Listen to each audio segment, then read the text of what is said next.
I never imagined our 10th anniversary would feel like a knife twisting in my chest. Yet there I was, standing alone in the muted light of our kitchen, staring at the unopened mail as if it carried a secret verdict. My name is Daniel. I'm 38, and I had devoted the past 10 years to building a life with Claire, our home, our routines, our marriage. She had always seemed effortlessly radiant, the kind of presence that filled a room, and I loved her with a steady, unwavering devotion, the sort of love that survives exhaustion, responsibility, and the quiet monotony of shared life. That morning had begun as any other. I made coffee, toasted some bagels, and kissed her on the forehead while she scrolled through her phone. Her smile was polite, yet it didn't reach her eyes. I'd seen tiny fissures before, hints of something beneath the surface, but I pushed them aside, telling myself it was fatigue or stress. She mentioned the upcoming wedding in London she was attending for a friend, a celebration she had been anticipating for weeks. I wished her a good time, reminded her to stay hydrated, and thought nothing more of it. Claire returned late Sunday evening, her hair freshly styled, a faint trace of perfume lingering. At first, she seemed perfectly herself, beautiful and composed, but there was a subtle shift in her movements, careful and deliberate, almost as though she were hiding something. I asked about the wedding.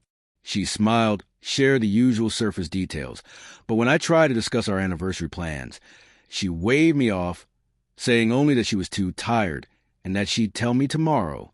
That night, sleep didn't come. I replayed her expressions, her fleeting hesitations, the avoidance of my gaze.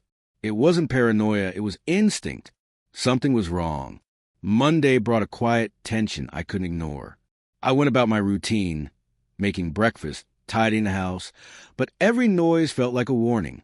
And then I found it, a small, crumpled note in her handbag, not meant for me, yet its words were unmistakable. My heart sank. The steady, confident man, I thought I was suddenly felt hollow. I didn't confront her right away. I observed, measured, noting every lingering laugh, every secretive glance, every late-night shower that lasted just a bit too long. By Tuesday, the truth was undeniable. I approached her calmly, without accusation, with the quiet certainty of someone who recognizes betrayal. "Claire," I said, my voice steady, "I need to ask you something." "Did you?" Her face went pale. She opened her mouth, but no words came. That silence said everything. I didn't need apologies. The truth had already spoken through gestures, avoidance, and every small deception she assumed I would overlook. The days that followed were a study in contrasts. Publicly, she smiled, laughed, acted as though nothing had shifted. Privately, she was distant, cold, detached. Our anniversary loomed, and I knew that evening held weight far greater for me than it would for her. I planned carefully, not out of spite, but for clarity. I bought a dozen long-stemmed red roses and wrote a note capturing everything I had felt over months of sleepless nights and unspoken hurt. I left them on the kitchen table, a silent testament to the love that had been met with betrayal. I didn't watch her discover them. The act itself was my declaration. I would no longer be a passive participant in my own life. On our anniversary morning, sunlight poured through the windows as I left for work.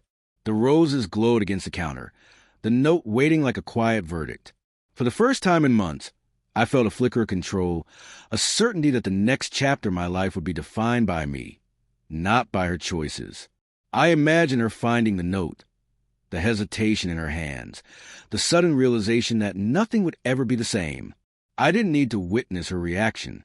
The words alone carried the weight of 10 years of love and deceit. Asterisk Claire, I loved you more deeply than I ever imagined. I built a life, a marriage, a home for us, but love cannot exist where betrayal resides. I cannot remain where I am neither wanted nor respected. This is my final act of love, for myself. I am filing for divorce. I hope one day you understand the gravity of your choices. Asterisk. That day, I went through the motions at work while my mind replayed the moment she would read it. By evening, her panic was evident. Frantic calls, whispered messages pacing. But I had already taken the steps necessary for a clean, decisive separation. That night, she returned home with red-rimmed eyes. I sat in the living room, tea in hand, the roses beginning to wilt, the note secured in my journal. She moved through the house, silent, unsettled.